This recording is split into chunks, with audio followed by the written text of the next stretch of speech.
Then I had a lot of questions. What is the liturgy? Είχα πολλές ερωτήσεις. Τι είναι η Θεία Λειτουργία? What is the sense of certain things which they use? κάποια πράγματα που συμβαίνουν. I was very simply curious and I wanted to know.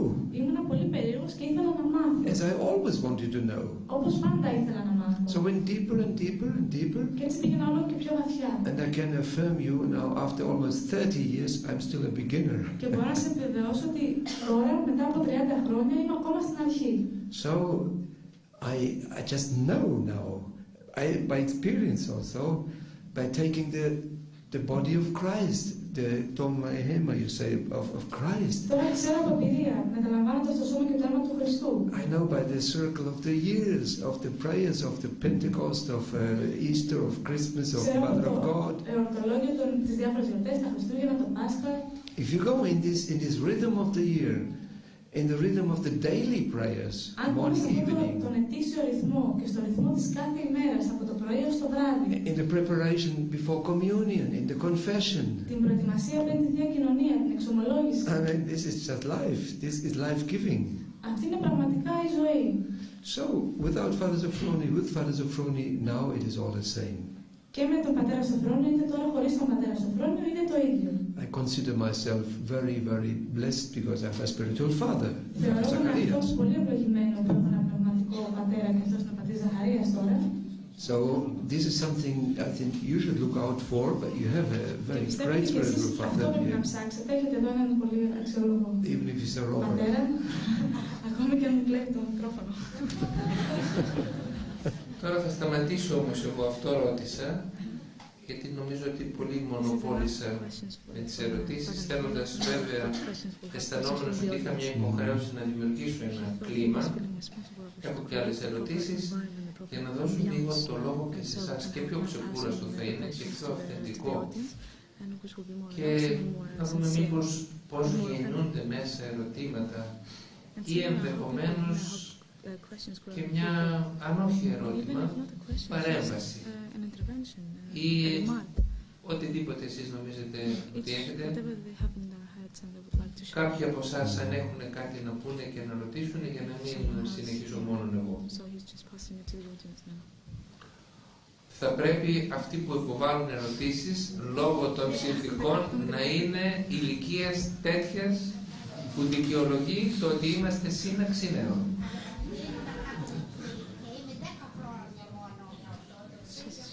Έχει ευλογία να μας μιλήσει. Έχετε δίκιο, είστε κάτω και από 18 ετών.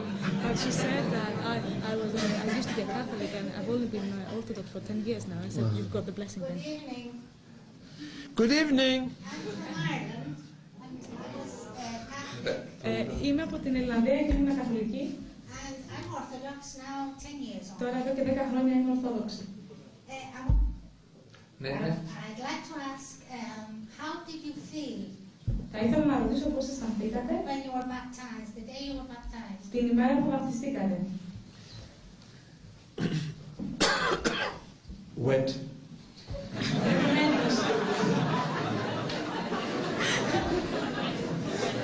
Μουσκεμένος. And blessed. Και ευλογημένος. That's all. Αυτά.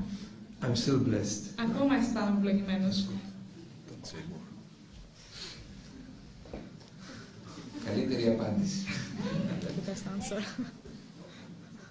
Θέλετε κάτι να πείτε εσείς πώς αισθανθήκατε όταν βαπτιστήκατε?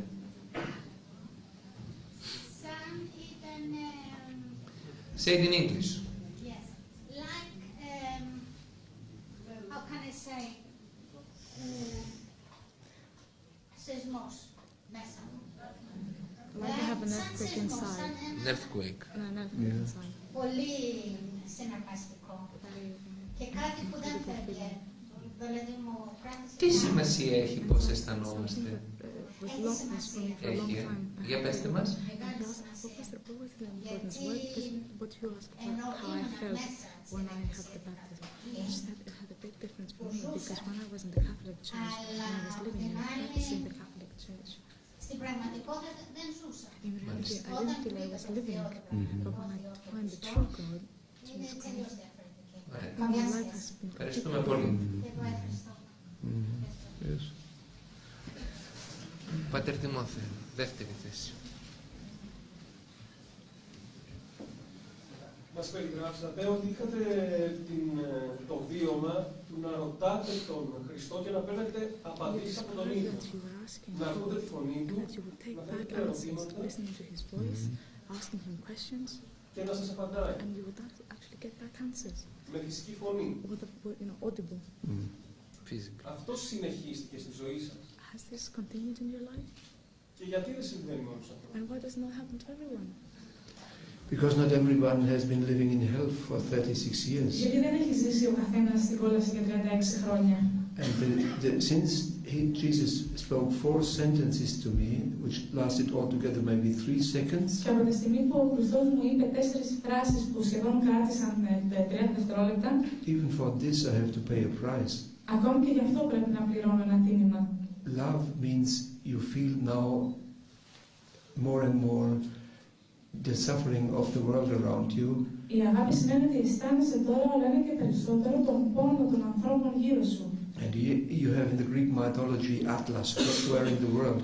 Και έχετε στην ελληνική μυθολογία τον Άτλαντα που κρατούσε τον κόσμο. So this was Saint Silvan who was doing it. Και αυτό ήταν που έκανε ο Άγιος Σιλβανός. But Klaus is going in this direction and it's getting a bit heavy sometimes. Και ο Κλάους κινείται προς αυτή την κατεύθυνση, μερικές φορές είναι πολύ βαρύ. And you should pray a lot for your spiritual fathers and because they are worn out, bombed out sometimes, just from from carrying it by love all the people. Και να προσέξετε για τους πραγματικούς σας πατέρες, γιατί καμιά φορά εξουθενώνονται από το να κουβαλούν όλα αυτά τα βάρη των ανθρώπων. So sometimes you just want to cry because you feel the suffering of these people. So it's not an easy way because he spoke to me, but I have to pay the price. Καμιά φορά αισθάνομαι να κλάψω από τον πόνο των ανθρώπων. Δεν είναι λοιπόν εύκολο, γιατί πληρώνω μεγάλο αντίτιμο. And I'm still speaking with Christ. I did it this afternoon when I was in the hotel.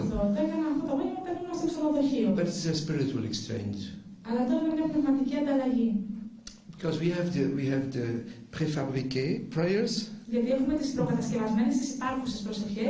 Christ invites us to speak to him like a God and like a friend. So sometimes I discuss with him. He's not answering audible like before. There was only once. And sometimes he has very, very dry humor. You can read it in my book. He's incredible. Yes, you know. So our God is not like everybody else. He's professional. Εγώ θα είχα μια ένσταση, αλλά δεν θα την κάνω λίγο.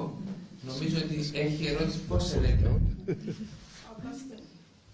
Αυγουστίνος. Είσαι από πού είσαι, Αυγουστίνο? Είμαι από την Ιγυρία. Από την Ιγυρία. Ναι. Ωραία. Κάνε την ερώτησή σου, σε τι γλώσσα θέλεις να την κάνεις? Αγγλικά. Ωραία, στα αγγλικά θα την κάνεις. I was a Catholic for 27 years. Ήμουν καθολικός για 27 χρόνια. A reverend in Catholic. Ήμουν ιερέας. But I'm now Orthodox for 19 days. Αλλά έχω γίνει Ορθόδοξος εδώ και 19 μέρες.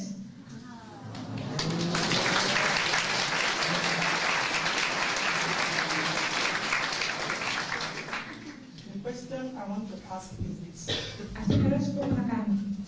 Fasting and praying, Η νηστεία και η προσευχή is it against the church's teaching? είναι ενάντια στις δασκαλίες της Εκκλησίας. And on what conditions is it against the teaching of the church? Και υπό ποιες συνθήκες είναι αντίθετες στα διδάγματα της Εκκλησίας, στις δασκαλίες της Εκκλησίας, η νηστεία και η προσευχή. Didn't you hear the question? Is fasting and praying against the teaching of the church, or under which conditions is it against the teaching of the church? Well, the church installed fasting and praying, and Christ says very often when there are demons, they can be chased by fasting and praying. Η Εκκλησία συνιστά την νηστεία και την προσευχή και πολλές φορές λέει ότι εάν υπάρχουν δαίμονες μπορούν να εκδιωχθούν από την νηστεία και την προσευχή.